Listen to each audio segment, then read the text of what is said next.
I hope you never have to post bail for any reason. I also hope you never feel the need to hire a detective to track your spouse. But it's good to know it's there if you need it. My guest on the program this week is Ken Good.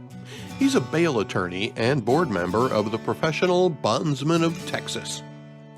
Unlike some Texans, Ken is fully aware that there are other states in the country too. So he's not just well-versed on Texas law, but also bail laws in other states. Mr. Good was kind enough to let me ask some questions I had about bail laws. Maybe you have some of the same questions. Now, you're a board member of the Professional Bondsmen of Texas. Are there any bondswomen? Oh, a lot of them. Our president currently is a woman. Many of our directors and executive board team are women. So the bail bond industry in Texas is well represented by men and women and all the different racial groups as well. Now, why do we have bond? What's the purpose? How did it all come about? A bond is what is the assurance that you're going to give to the court that you're going to return upon release to answer the charges that have been filed against you? You know, at one point in time in our history, back all the way to England, they didn't have to release you if you were charged with a crime. They could hold you. And then if the king never had a trial, you would stay there the rest of your life and you would die there. So when we had the Magna Carta in England get passed, that was the first time the king allowed restrictions on his ability to hold somebody pre-conviction. And so that concept of certain people have a right to release dates all the way back to the Magna Carta. And so what we currently use, the private surety bail system, is the assurance you're going to give to the court that you're going to return. And was the original purpose of it to prevent the authorities from taking advantage of the lack of it? To prevent people from no, I don't think there was anything from the authorities to take advantage. I think, you had to give an assurance, and if you weren't willing to give an assurance or not able to give an assurance, then you stayed in jail. So, this whole concept of we have to review criminal histories before setting bail, that's probably the very most important thing we can do, because I think your past actions are the best predictor of whether will be a problem in the future for committing another crime, because our concept of public safety is that if you are not willing to follow the rules, if you're not willing to abide by the law, if you're not going to allow public safety or in our community, because you're going to still commit crimes, then that's one of the things that's taken into consideration on setting your bail.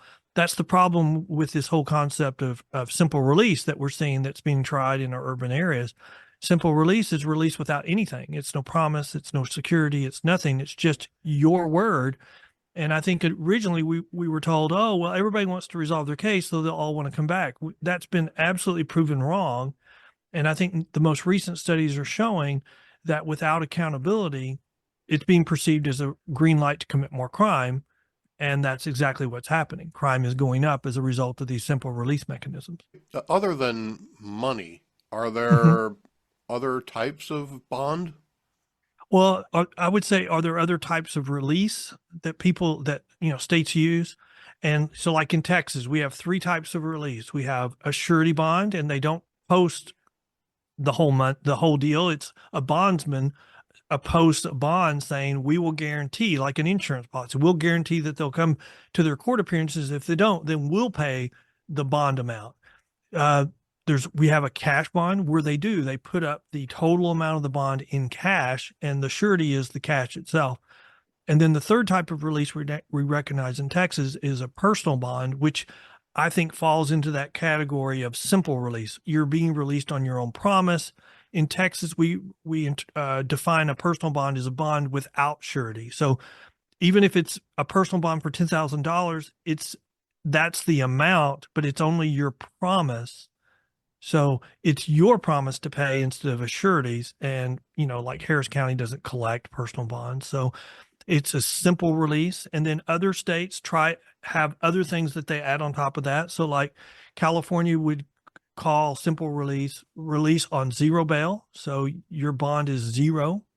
So you're making a personal promise. You have no surety. It's a zero bond. In New York, they call it released on no bond. So you're just being released without a bond. And then in Illinois, we were using surety bonds. That got taken away probably more than 10 years ago. And all this, we've been hearing in the news in the last couple of months about they've ended cash bail. It's cash bonds or paying for the premium to the court. The problem with that is the courts were using that to fund court operations for a certain percentage. And so that now they've taken that away. And so the courts are really desperate because they didn't replace that funding. And so you've got chaos all over the place in Illinois. Courts don't even have the money for operations, and they've ended any accountability. So that's the reason why you're having so much crime increasing there. And there's other things that have been tried in other states, but that's kind of a good summary. I would say you have the private industry, and then you have these simple release mechanisms that may be called different things in different states. Now, is bond unfair to the people who can't afford it? Unfair. That's a good question. That's an argument we hear all the time right now, but that's not the argument that they initially made. Their first argument was we have to change the way we release people because the current system is going to be declared unconstitutional. We now have had 2 courts of appeals do the opposite, say it is constitutional. And so so that's the next argument that's being made, and that's the current argument, is that the private system of using a private surety is not fair. And I disagree with that because our system of criminal justice isn't based on fairness because we're not going to treat everybody the same. If you're arrested and you're a first-time offender, we want to only impose the smallest amount of pressure on you to get you to change your actions. Once you're arrested a second or a third or a fourth time, that pressure on you has to go up because you've shown that wasn't enough. And then if you continue, ultimately you're a career criminal. Well, the problem we have is, this fairness argument says we need to treat everybody the same. Well, the criminal justice system wasn't intended to treat everybody the same. If you've got a 20-year criminal history, then you have a high bond set, not because, you have a high bond set because of your criminal history. The fact that you can or cannot afford it at that point doesn't have anything to do with fairness. It doesn't have anything to do with your ability to pay. It's because you have a criminal history. And I don't think that violates fairness. That's what we rely upon to keep the public safe. If a court sets a bail amount for a defendant, then it's up to the bail bondsman to decide whether or not it's worth the risk to help them post that bond. Yes. When the court sets the bond, you don't have bondsmen just climbing all over themselves to go post it. They're being contacted by family members or by the defendant themselves, asking them to post the bond. And then different bondsmen have different levels of risk they're willing to take. I know bondsmen that won't post certain bonds because they don't like those.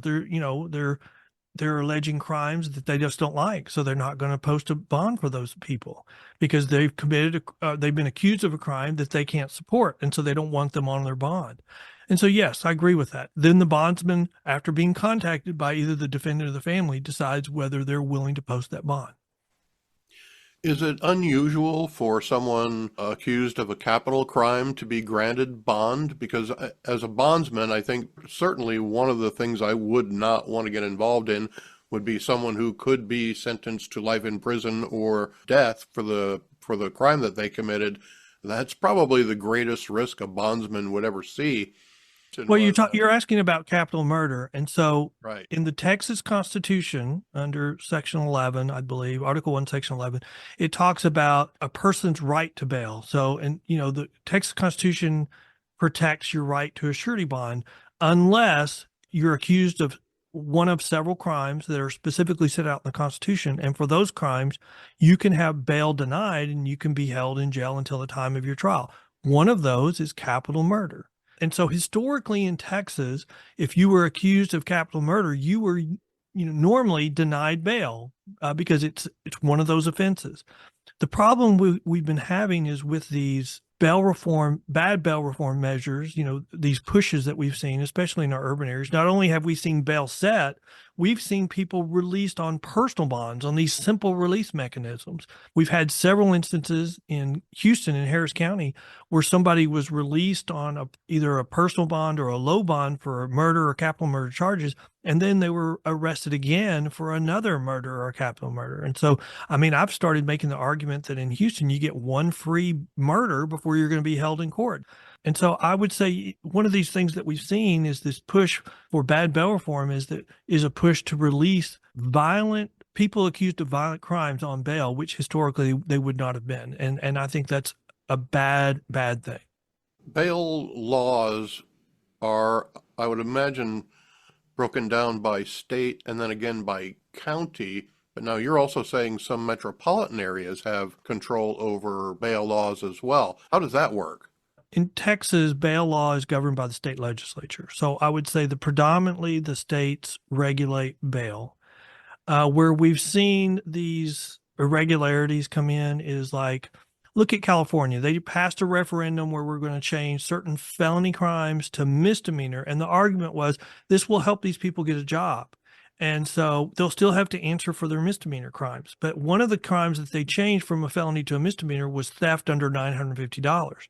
And then in our urban areas, the prosecutor, the district attorney, enacted a policy that says we are no longer going to prosecute theft under $950. So it's gone from a felony to a misdemeanor to not being prosecuted. The concept there is that the district attorneys have the discretion to decide, hey, we're just so busy, we can elect not to prosecute certain crimes. Well, they're doing it now across the board in those urban areas. And that's where you're seeing crime just take off. You're seeing businesses close, and it's become a public safety issue. And then in other areas, it's a little bit different. Like in Texas, the only local area that's doing it differently than what the state requires is Harris County, and for misdemeanors. And that's because there was a federal lawsuit where the county did a kind of a good old boy settlement where they changed the law and agreed to follow a different set of rules. And even though that case has now been reversed and the Fifth Circuit has said it should have never been filed in federal court, the local politicians are continuing to follow the settlement. And so I would say that that is an aberration. They've since changed the law even further in Texas, and they're ignoring the changes for misdemeanor bonds in Harris County. And they're doing that because nobody's called them on it. And until somebody calls them on it, I think it will continue. But ultimately, it'll change because it's not working, and it's putting a huge stress on the criminal justice system. You seem to be well versed with bail laws in other states as well as Texas. Are you having trouble keeping up with bail reform changes? Is it a chore? Well, no, I'm not going to say it's a chore, because what we see is changes are made. They are a catastrophe, and then they come back and revise it. So Alaska undid their reforms. We've had other states undo their reforms. Look at New York. They passed reforms probably 4 years ago. They've now done 3 or 4 rounds of rollbacks. California tried to do a referendum where they got the voters to address the issue of whether they were going to do a statewide reform to these bad policies, and it failed. And so LA County's trying to go around the voters and do it anyway. And so I would say we're seeing more rollbacks, but we're also seeing, the pendulum swings one way and then it eventually starts swinging the other way. And so it's started swinging the other way, but the extreme on the right is to this argument for just preventative detention, which is kind of like the federal system. We just don't have the capacity in the states to hold everybody, and that's a trap. And so I'm trying to point out those issues to legislatures when they come up and start wanting to enact a release or detain system. You had mentioned earlier that personal recognizance releases or personal the types of releases that don't have the capacity or possibility of raising any money have led to court systems running out of money. That's Illinois. I would imagine that bail was originally begun to benefit those who have been charged with a crime, but may be innocent, so they can stay free until their case is adjudicated. But it sounds to me like Another benefit of bail laws is the money it generates for the court system. Bail I policy. mean, the real benefactor of the private surety bail system is the public because it doesn't cost anything to the county, doesn't cost anything to the state, and it has the lowest failure to appear rate. So if I tell judges, if you want your defendants to show up for court, then you want more private surety bonds to be used. If you don't care whether your defendants show up for court, then you don't need us. You don't need the private surety bail system, and because the failure to appear rates of these different release mechanisms are vastly higher. Misdemeanors using simple release in California have an 80% failure to appear rate. Misdemeanors in Harris County right now have an 80% failure to appear rate. If you have an 80% failure to appear rate, you can't get cases resolved unless you just dismiss them. And so that's what we're seeing. The majority of cases are being dismissed on misdemeanor cases because no one's going to court and you can't make them anymore in those jurisdictions. Maybe I may have misunderstood you then. How are the court systems you spoke of earlier losing money or Illinois at one time relied heavily on the private surety bail system. And so at some point they got rid of them and said, hey, we're going to cut out the middlemen and allow them to just pay that premium to the court. And then we'll give them a simple release. So they shifted that money going to the court. There wasn't a private surety bond system in Chicago or Illinois after that, and they were just paying to the courts. That's how those courts got dependent upon those funds. And in addition to that, they're relying upon people's failures to come to court for that money. That's what was taken away just recently. So the courts have now even lost that. They haven't replaced that funding. And again, that release mechanism has a much higher failure to appear rate than the private surety bail system. That takes away accountability. You can't hold them. So your case backlogs keep building and building and building. So what do? You end up dismissing the cases. And so that's what we're seeing is that's what creates chaos. That's what removes accountability. And that's what destroys the criminal justice system. so it's the case of the private bail versus public bail systems. The public bail system is like the worst of the options because they can't do what the private industry does. And then they become heavily reliant upon those funds to fund court operations. So Also sounds like a conflict of interest as well. absolutely, it sounds like a conflict of interest. So, Now we're learning as a result of all these bad policies that have been placed in New York and California. We're learning that the politicians were told when they enacted them that if you do this, crime will increase. And their response was, well, it's okay. We're fine with crime increasing as long as we're addressing our political agenda. And their political agenda was, hey, we're going to address systemic racism. And now here we are 4 or 5 years later. The racial makeup of their jails is still the same. Even if the population number may be down a little bit, the racial makeup is still the same, which shows you that either their policies are complete failures to address systemic racism, or more likely, we didn't have a systemic racism problem to begin with. that might be likely. Yeah, well, there's studies that support that. How does bail reform affect crime statistics? That is a really difficult question because right now we have this whole discussion and argument about whether crime is increasing or whether it's just a perception. You have the people who are pushing bail reform saying crime's really not increasing, it's just a perception issue. And I've written articles about that. The best statistic on crime is auto theft because insurance companies require you to report it before they'll pay it. So you have to get a police report. And those numbers probably are most accurate, and they show that they're just going up every year, and it's scary. And if you're not going to hold anybody accountable for stealing the car and you're just going to dismiss a case against them or never file it and then say crime is going down because we've now made that in our minds no longer a crime, that's not public safety. And it's not very good statistic keeping either, is it? No, that's the reason why you see politicians now saying, "Oh, crime is not really up. Don't believe what you're seeing, believe us." And I think the dam is starting to break on that. I think the realization that crime is actually going up, and they're selling a bill of goods because they knew all along that when they did this, crime would increase, and they didn't care because they thought they were addressing systemic racism. But now, with years of experience, we know that the racial makeup of the jail is the same. So either they were wrong or we don't have systemic racism in our criminal justice system like they said. I'm going to ask a little bit of a tongue-in-cheek question here. How much money are all the Texas bail bondsmen raking in from all of the immigrants who've been put on parole to wait for a status hearing? None, because that is a different type of bond. That is a bond posted with the federal government. And so you have to be able to post immigration bonds. And so the private surety bail system in Texas doesn't make not one single dollar from that system. You said a federal bond. Yes, How an immigration bond. how does that work? I've never heard of this before. Well, to post an immigration bond, you have to be authorized to post them with I think, the Department of Treasury. And so it's not, I mean, it is not a surety bond, it's an immigration bond.